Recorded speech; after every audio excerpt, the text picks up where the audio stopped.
नमस्कार, प्रबोधन दिशा न्यूजमध्ये आपले स्वागत। नव्या युगाची नवी दिशा देणारी प्रबोधन दिशा न्यूज।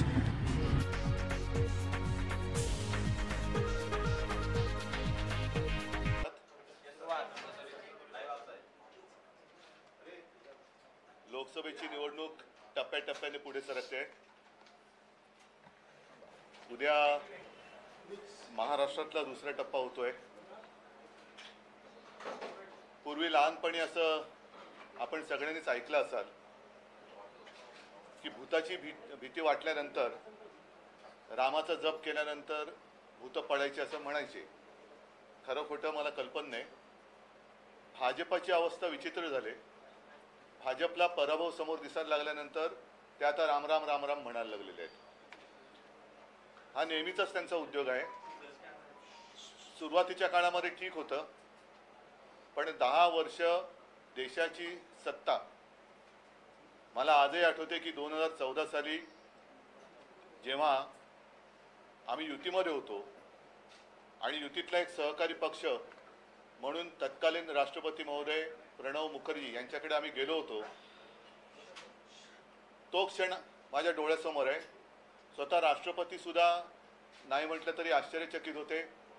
देशाला सुद्धा एक आनंद आणि आश्चर्य वाटलं होतं, कारण बऱ्याच वर्षांनंतर एका पक्षाची सत्ता आली होती। आम्ही एनडीए म्हणून एकत्र जरूर होतो, पण तेव्हाही भारतीय जनता पक्ष हा बहुमताचा आकडा त्यांनी स्पर्श केला होता। त्यानंतर त्यांनी नोटबंदी केली, मग 19 साली पुन्हा सत्तेवर आले, 300 त्यांनी स्पर्श केला, 370 कलम काढलं, आम्ही तेव्हाही सोबत होतो। आता मात्र त्यांच्या मनातली पाशवी एक इच्छा ही देशासमोर आलेली आहे। त्यांना आता पाशवी बहुमत पाहिजे की जेणेकरून ते देशाची घटनाच बदलून टाकतील, देशामधली लोकशाही मारून टाकतील, आणि ही त्यांची स्वप्न ही आता उघड झालेली आहेत। असो, मी त्या विषयामध्ये तूर्त तरी आता जाणार नाही, कारण प्रचार सभांमध्ये मी त्यावर बोलत असतो। काँग्रेसनी त्यांचा जाहीरनामा सादर केलेला आहे, इंडिया आघाडीचा जाहीरनामा झालेला आहे, आमच्या महाराष्ट्रातील सहकारी पक्ष राष्ट्रवादीनी केलेला आहे। मला वाटतं पवार साहेबांचे केलं की त्यांनी केलं, कारण आता असली कोण आहे नकली कोण आहे पूछो हमसे जरा असं झालेलं आहे। तर पवार साहेबांच्या राष्ट्रवादीने पण जाहीरनामा प्रसिद्ध केलेला आहे। मी सुरुवातीसच आपल्याला म्हटलं होतं की जर आवश्यक वाटला तर आणि तेवढ्या पुरतच आम्ही शिवसेनेचा वचननामा प्रसिद्ध करू। याचं कारण असं की इंडिया आघाडी एक आघाडी म्हणून जे सरकार येणार आहे त्या सरकारमध्ये साहजिकच आहे शिवसेना हा घटक पक्ष असेलच, आणि इंडिया आघाडीचा जो काही जाहीरनामा आहे तो पूर्ण करून घेण्यासाठी आम्ही वचनबद्ध असूच। मात्र आज महाराष्ट्रासाठी ज्या काही गोष्टी आम्हाला प्राधान्याने वाटतात की या व्हायला पाहिजेत केंद्रात सरकार आल्यानंतर, त्या आम्ही शिवसेनेच्या वतीने वचननाम्याच्या माध्यमातून प्रकाशित करतो आहोत, आणि त्या आपल्या माध्यमातून महाराष्ट्रातील जनतेच्या समोर ठेवत आहोत। दिवाकरजी रावते शिवसेना ज्येष्ठ नेते, त्यांना मी सांगतोय, नाही बसा बसा बसा।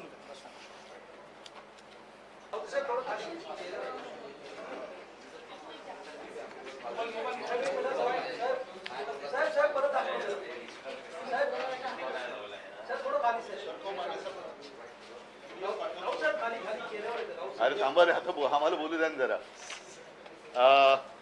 या वचननाम्याच्या सुरुवातीला शिवसेना, मी आता उद्धव बाळासाहेब ठाकरे असं वेगळं म्हणण्याचं कारण नाही, कारण दुसरी ती एसंशी अशी काहीतरी शिवसेना आहे, बरोबर ना?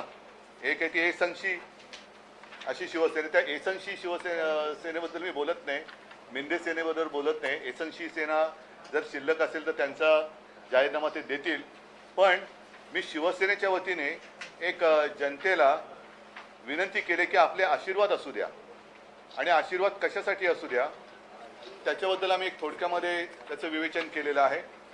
आणि नंतर मात्र जे वचननाम्यातले ठळक मुद्दे आहेत ते मी आपल्यासमोर मांडू इच्छितो। सर्वांनाच आता हे कळलेलं आहे की गेल्या खास करून 2-2.25 वर्षात महाराष्ट्र विकास आघाडीचं सरकार गद्दारी करून पाडल्यानंतर महाराष्ट्र लुटण्याचा एक कलमी कार्यक्रम हे पोकळ इंजिन सरकार करते आणि त्याला साहजिकच केंद्राचा आशीर्वाद आहे। महाराष्ट्रातले उद्योगधंदे पळवले जात आहेत, महाराष्ट्रात येणारे उद्योगधंदे पळवले जात आहेत, हिरे व्यापार